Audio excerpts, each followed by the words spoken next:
नमस्कार। प्रभात साक्षी news network पर आप सभी का स्वागत है।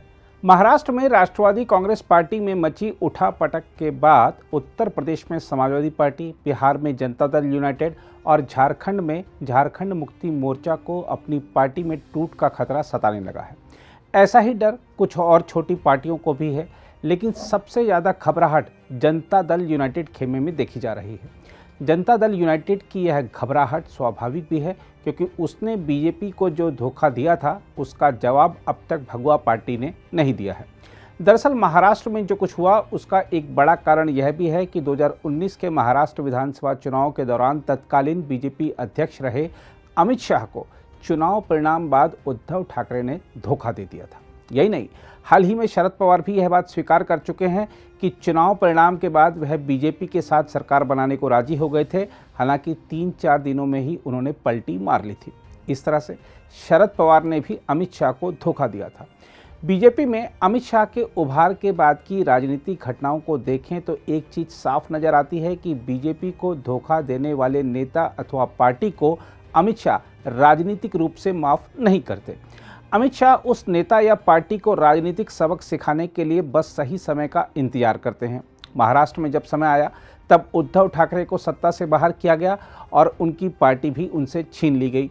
इसके अलावा सही समय आने पर शरद पवार की पार्टी में बगावत हो गई। स्थिति यह हो गई है कि अब राष्ट्रवादी कांग्रेस पार्टी के संस्थापक शरद पवार बीजेपी से लड़ाई लड़ने की बजाय अपनी पूरी शक्ति अपनी पार्टी पर कब्जा बनाए रखने में लगाते रहेंगे। इसलिए महाराष्ट्र के घटनाक्रम को देखते हुए अब बिहार के मुख्यमंत्री नीतीश कुमार को लग रहा है कि उन्हें भी राजनीतिक सबक सिखाए जाने का समय आ चुका है। हम आपको याद दिला दें कि साल 2020 के बिहार विधानसभा चुनाव के दौरान जनता के बीच नीतीश कुमार के खिलाफ माहौल होने के बावजूद प्रधानमंत्री नरेंद्र मोदी ने नीतीश के नेतृत्व में सरकार बनाने के लिए वोट मांगा था। यही नहीं, प्रधानमंत्री की दी गई जुबान की लाज रखते हुए ही बीजेपी ने अपनी पार्टी के ज़्यादा विधायक होने के बावजूद नीतीश कुमार को मुख्यमंत्री बना दिया था।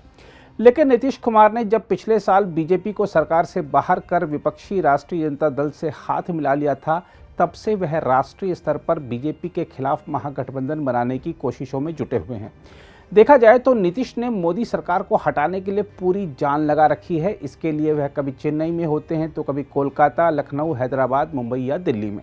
लेकिन बीजेपी ने नीतीश की इन कोशिशों पर और उनके हमलों का कोई सीधा जवाब नहीं दिया है। हालांकि पिछले सप्ताह जब गृह मंत्री अमित शाह बिहार के दौरे पर थे तब उन्होंने यह जरूर कहा था कि नीतीश बाबू, जिसने आपको मुख्यमंत्री बनाया था उसके बारे में बोलते समय कुछ लाज रखिए। लेकिन नीतीश मोदी हटाओ की रट लगाए हुए हैं। उन्होंने पटना में विपक्षी दलों की जो बैठक बुलाई थी उसे फोटो आप बताते हुए प्रधानमंत्री और अन्य सभी वरिष्ठ बीजेपी नेता कटाक्ष कर ही चुके हैं। हालांकि जब से नीतीश साथ छोड़कर गए हैं तब से प्रधानमंत्री ने उनके खिलाफ कुछ नहीं कहा है। लेकिन अब माना जा रहा है कि बीजेपी जेडीयू को कोई बड़ा राजनीतिक सबक सिखा सकती है। दरअसल इसका मौका खुद जेडीयू ही बीजेपी को दे रही है। लोकसभा चुनाव जैसे जैसे पास आ रहे हैं वैसे वैसे मोदी के नाम पर पिछला चुनाव जीते जेडीयू सांसदों की धड़कनें बढ़ती जा रही हैं और वह पाला बदलने की कोशिशों में लगे हैं। इसके साथ ही जिस तरह नीतीश ने पिछले दिनों तेजस्वी यादव को भविष्य का नेता बताया था, उसको देखते हुए जेडीयू के कई विधायकों के मन में भी बेचैनी है। इसीलिए पूर्व उप मुख्यमंत्री सुशील कुमार मोदी कह रहे हैं कि जेडीयू में बिखराव होने वाला है। बिहार में भी बगावत की स्थिति बन रही है, क्योंकि नीतीश कुमार ने पिछले 17 साल में कभी भी विधायकों और सांसदों को कभी मिलने के लिए 1 मिनट भी समय नहीं दिया। साल भर लोगों को इंतजार करना पड़ता था। अब वो प्रत्येक विधायक सांसद को आधा घंटा समय दे रहे हैं। और विशेष करके जब से नीतीश कुमार ने राहुल गांधी को एक प्रकार से अगली लड़ाई के लिए नेता स्वीकार कर लिया और तेजस्वी यादव को अपना उत्तराधिकारी बना दिया, तब से जनता दल में विद्रोह की स्थिति है। कोई भी जनता दल का विधायक सांसद न तो राहुल गांधी को स्वीकार करने के लिए तैयार है और न ही तेजस्वी यादव को। और इसलिए, और देखिए, बड़ी संख्या में जो सांसद हैं उनको मालूम है कि उनका टिकट कटने वाला है। पिछले बार 17 सीट मिली थी, लेकिन क्या इस बार जनता दल को 17 सीट मिलेगी? और इसलिए, और आज की स्थिति में 8-10 से ज्यादा सीट मिलने की कोई गुंजाइश नहीं है। तो जो सांसद है उनको भी लगता है कि पता नहीं उनका भविष्य क्या होगा। फिर नीतीश कुमार के बाद जनता दल का कोई भविष्य नहीं है। सारे लोग अपना भविष्य अंधकार में देख रहे हैं और इसलिए एक भागदड़ की स्थिति है। वो जो सांसद है, विधायक है, दूसरे दलों से संपर्क कर रहे हैं। तो इसीलिए हम लोगों ने कहा कि भगदड़ की स्थिति है और नीतीश कुमार अगर अपना ये निर्णय वापस लेते हैं कि उत्तराधिकारी तेजस्वी यादव नहीं होगा तो एक अलग बात है, नहीं तो पार्टी टूट की स्थिति है। और उन्होंने तो यहाँ तक निर्णय कर लिया है कि जनता दल यू का विलय कर देंगे राष्ट्रीय जनता दल में। अब वो समय की बात है, उसमें 4 महीना लगता है कि 6 महीना लगता है, और उत्तराधिकारी तो उन्होंने घोषित कर ही दिया है। तो इसी स्थिति में जो खलबली मची हुई है, इसे नीतीश कुमार घबराए हुए हैं। आगे आने वाले दिनों में कुछ भी हो सकता है, कोई इसकी गारंटी नहीं ले सकता है कि जनता दल में कुछ भी नहीं होगा, क्योंकि लोगों को अपना भविष्य अंधकार में दिखाई पड़ रहा है जनता दल यू के। आप लोगों की तरफ भी आ सकते हैं, आपका है कुछ भी हो सकता है। पहले भी नहीं आ ही सकते। देखिए, बड़ी संख्या में लोग हम लोगों के भी संपर्क में हैं, लेकिन अब किसको लेंगे नहीं लेंगे, लेना कि नहीं लेना, बहुत सारी चीज़ों पर निर्भर करता है। लेकिन कुल मिलाकर एक अस्थिरता का माहौल है, एक जनता दल यू के अंदर एक उदासी है, लोगों का अपना भविष्य अंधकार में दिखाई पड़ रहा है। उनको लग रहा है कि नीतीश कुमार के बाद क्या होगा। भी जनता दल यू तो इस स्वरूप में रह नहीं सकता है। राष्ट्रीय जनता दल के लालू यादव ने तो अपने बेटे को उत्तराधिकारी बना दिया, लेकिन नीतीश जी ने अपने पार्टी के किसी को उत्तराधिकारी बनाने के बजाय राष्ट्रीय जनता दल के नेता तेजस्वी यादव को अपना उत्तराधिकारी घोषित कर दिया है। तो वैसी स्थिति में जिन विधायकों को, सांसदों को लगता है कि अगले चुनाव हम राजद और कांग्रेस के साथ नहीं जीत सकते, और बड़ी संख्या में लोगों को लगता है चूंकि बिहार में कुर्दी का जो उपचुनाव हुआ या गोपालगंज का जो बाई इलेक्शन हुआ, उसमें जो हार हुई जनता दल यू आरजेडी की, या मोकामा के बाई इलेक्शन में भी 64,000 वोट मिला भारतीय जनता पार्टी को। तो इस स्थिति में लोग अपना भविष्य अंधकार में देख रहे हैं। फिर नरेंद्र मोदी की बढ़ती हुई लोकप्रियता, और लोगों ने 2014 देखा है कि जब नीतीश कुमार अकेले चुनाव लड़े तो 2 सीट पर सिमट गए। और जो नीतीश कुमार का वोट बैंक है, लव कुश जिसको कहते अति पिछड़ा, वो पूरी तरह से खिसक कर बीजेपी की ओर जा चुका है। तो ऐसी स्थिति में आगे आने वाले दिनों में कुछ भी हो सकता है। तो इसलिए मैंने कहा कि भगदड़ की स्थिति जनता दल यू के अंदर पैदा हो रही है। नीतीश कुमार का स्वागत करेंगे एनडीए में। सर, नीतीश कुमार अगर आ जाए। नहीं, देखिए, नीतीश कुमार के नीतीश कुमार को सर लेकिन नीतीश कुमार के बारे में तो पहले ही अमित शाह जी ने साफ कर दिया है कि किसी कीमत पर नीतीश कुमार को हम स्वीकार नहीं करेंगे, और सिर्फ वो नाक भी रगड़ेंगे आकर बीजेपी के दरवाजे पर, तो भी बीजेपी कभी नीतीश कुमार को भी स्वीकार नहीं करेगी। बहुत हो गया, आपको 17 साल हम लोगों ने ढोया, अब बीजेपी नीतीश कुमार को न तो स्वीकार करेगी और नहीं ढोने के लिए और भविष्य में तैयार है। ललन सिंह ने ट्वीट किया है कि अगर महाराष्ट्र जैसा बिहार में हो तो क्या प्रतिपक्ष के नेता महागठबंधन में शामिल हो जाएंगे? देखिए, मैं कोई ललन जी का कोई बात का जवाब नहीं दूंगा, वो जवाब देने लायक कोई विषय भी नहीं है। कुल मिलाकर अपनी पार्टी को बचाएं, यानी ललन जी बीजेपी की चिंता न करें। बीजेपी तो ऑल इंडिया पार्टी है, वो अपनी पार्टी को बचाए, अपने विधायकों को, अपने सांसदों को बचाए। जो स्थिति बननी, और सबसे ज्यादा नाराजगी तो ललन सिंह को लेकर है। जनता दल यू के अंदर जो नाराजगी है, यही ललन सिंह है जिन्होंने लालू से हाथ मिला लिया। पहले लालू को जेल भिजवाया, अब लालू से गलबैया कर रहे हैं। लालू के खिलाफ जो बयान दिया करते थे, आज लालू के साथ मिल गए हैं। इसलिए जनता दल यू में अगर रिएक्शन है तो नीतीश कुमार से ज्यादा जनता दल यू के राष्ट्रीय अध्यक्ष ललन सिंह के खिलाफ है। और लोगों को ये भी गुस्सा है कि आप चुनाव लड़े मिलकर, बीजेपी जदयू एक नेचुरल अलायंस था बिहार के अंदर, आपने धोखा दे दिया। विधायकों को बिना विश्वास में लिए आपने गठबंधन तोड़ लिया, और जिनके खिलाफ नीतीश कुमार जिंदगी भर लड़ते रहे, उस लालू यादव की पार्टी से हाथ मिला लिया। तो इसलिए ये सारा जो एक उहापोह की स्थिति बनी हुई है, एक असमंजस की स्थिति बनी हुई है, लोगों को अपना कोई भविष्य दिखाई नहीं पड़ता है। तो वैसी स्थिति में क्या होगा भविष्य में, ये कहना बहुत मुश्किल है। वहीं जेडीयू अध्यक्ष ललन सिंह कह रहे हैं कि हमारी पार्टी एकजुट है और बिहार में ऑपरेशन लोटस सफल नहीं हो सकता। देखिए, पहली बात तो कि महाराष्ट्र की घटना पर ध्यान दीजिए। भारतीय जनता पार्टी इसी सब काम में लगी रहती है, और ये कोई नया बात नहीं है। हम लोग जब एनडीए में थे तो हम लोग के साथ शुरू हुआ था अरुणाचल में धन बल का प्रयोग करके। तो भारतीय जनता पार्टी इसमें माहिर है, लेकिन अंतोगत्वा जनता से उनको जवाब वैसा ही मिल जाता है। चुनाव महाराष्ट्र में भी होना है, वो इंतजार कर लें। महाराष्ट्र में उनको इसका खामियाजा भुगतना पड़ेगा। मध्य प्रदेश में उन्होंने किया था ना कुछ दिन पहले। आज मध्य प्रदेश में चुनाव अगले 2-3 महीनों में होना है। और आप देख लीजिएगा मध्य प्रदेश का चुनाव भारतीय जनता पार्टी बुरी तरह हारेगी। तो इसलिए क्षणिक लाभ के लिए वो जितना धन बल का प्रयोग कर ले उससे कोई फर्क नहीं पड़ता है।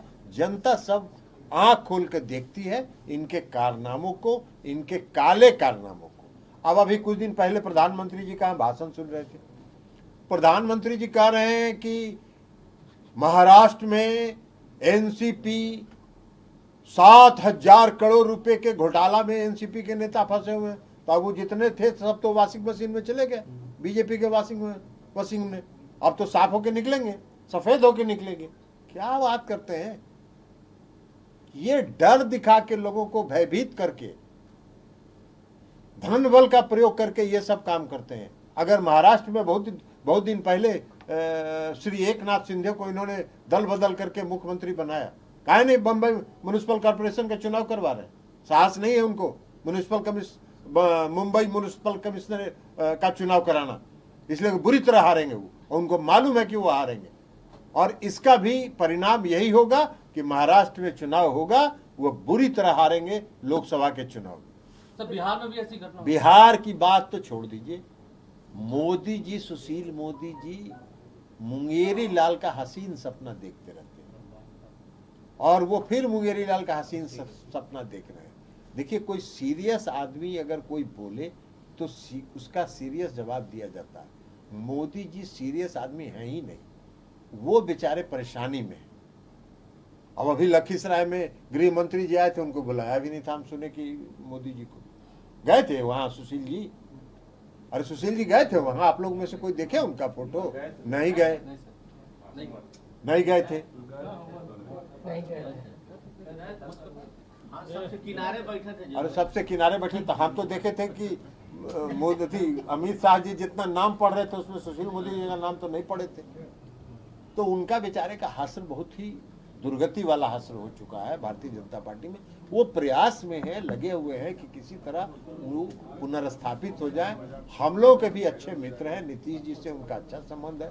हम लोग भी चाहते हैं कि वो पुनर्स्थापित हो जाए बीजेपी में। अभी 24 आने वाला है, लेकिन वो बेचारे प्रयास में है। आप बताइए ना, मोदी जी का हमने देखा कि मोदी जी हर घर, गृह मंत्री जी ने भाषण दिया और कहा कि हर घर नल का जल बिहार में पहुंचाया कि नहीं पहुंचाया, पहुंचाया कि नहीं पहुंचाया। अरे हर घर नल का जल आपकी योजना है क्या? बिहार में 1 रुपया भी लगा है क्या आपका? नहीं लगा है। मुख्यमंत्री नीतीश कुमार जी ने आपके ऑफर को कुछ पैसा आप देना जरूर चाहते थे, लेकिन मुख्यमंत्री जी ने कहा कि इनका 1 रुपया नहीं लेना, इसलिए कि कुछ पैसा देंगे और उसको कहेंगे कि मेरा योजना है। यही काम वो करते रहते हैं। तो इसलिए मुख्यमंत्री जी ने कहा कि हर घर नल के जल योजना में केंद्र सरकार का 1 रुपया भी नहीं लेना है। नहीं लिए। अब मोदी जी उसका जवाब दे रहे हैं क्या? 14th फाइनेंस कमीशन का पैसा उसमें लगा कि नहीं? अरे मोदी जी, आप इतना दिन वित्त मंत्री रहे, आप कुछ पाने के लिए ऐसा कर रहे हैं जिसका कोई जवाब ही नहीं है। 14th फाइनेंस कमीशन का पैसा कोई केंद्र सरकार देती है हमको अनुदान, कि 14th फाइनेंस कमीशन का पैसा और फाइनेंस कमीशन का पैसा एक फॉर्मूले की तहत हर राज्य को मिलता है और मेरे राज्य का भी हिस्सा है, तो हमारे राज्य को मिला, आप कौन सी प्रवचन दे रहे हैं? तो सीरियस आदमी की बात का जवाब दिया जाता है, जो गंभीर है ही नहीं, अपना पद, अपना स्थान सुरक्षित रखने के लिए, खुश करने के लिए कुछ बोलता हो, उसकी बात का जवाब नहीं देना। एनसीपी में टूट का क्या विपक्षी नेताओं को एक करने पर असर पड़ेगा? क्या विपक्षी नेता? कोई असर नहीं पड़ेगा, बल्कि विपक्षी दल जो हैं उनके इस कारनामों से और मजबूती के साथ एक होंगे और ये उनका कारनामा जो है ये इस बात का प्रमाण है कि वो घबराए हुए हैं। विपक्षी एकता के प्रयास से वो दहशत में है और एक साइकोलॉजिकल, मनोवैज्ञानिक परिस्थिति पैदा करना चाहते हैं जो नहीं होने वाला है। बहरहाल अब खबर है कि लोकसभा चुनाव के मद्देनजर भारतीय जनता पार्टी के खिलाफ विपक्षी एकजुटता की कवायद को गति देने के लिए प्रमुख विपक्षी पार्टियों की आगामी बैठक 17 और 18 जुलाई को बेंगलुरु में होगी। हम आपको याद दिला दें कि कांग्रेस समेत 15 से अधिक विपक्षी दलों ने गत 23 जून को पटना में बैठक की थी, जिसमें उन्होंने बीजेपी के खिलाफ एकजुट होकर चुनाव लड़ने और आगे बढ़ने को लेकर प्रतिबद्धता जताई थी। विपक्षी दलों की अगली बैठक ऐसे समय होने जा रही है जब महाराष्ट्र में राष्ट्रवादी कांग्रेस पार्टी दो फाड़ हो गई है और शिवसेना, यूबीटी तथा आम आदमी पार्टी ने बिना मांगे केंद्र सरकार को समान नागरिक संहिता मुद्दे पर समर्थन दे दिया है। इसके अलावा पंचायत चुनाव के दौरान पश्चिम बंगाल में सत्तारूढ़ तृणमूल कांग्रेस और विपक्षी कांग्रेस में खिंचाव बढ़ गया है। देखा जाए तो जो नेता केंद्र में शक्ति बनने की महत्वाकांक्षा पाले हुए हैं, वह अपने राज्यों में ही नहीं बल्कि खुद अपनी पार्टी में भी कमजोर दिख रहे हैं। सवाल उठता है कि क्या इसी ताकत के बलबूते विपक्ष 2024 में सत्तारूढ़ एनडीए को चुनौती देने जा रहा है? अगर आप भी लेना चाहते हैं देश दुनिया की तमाम जानकारी तो आज ही सब्सक्राइब करें हमारे चैनल को। साथ ही नीचे दिए बेल आइकन को जरूर दबाएं ताकि हर अपडेट आप तक पहुंच सके।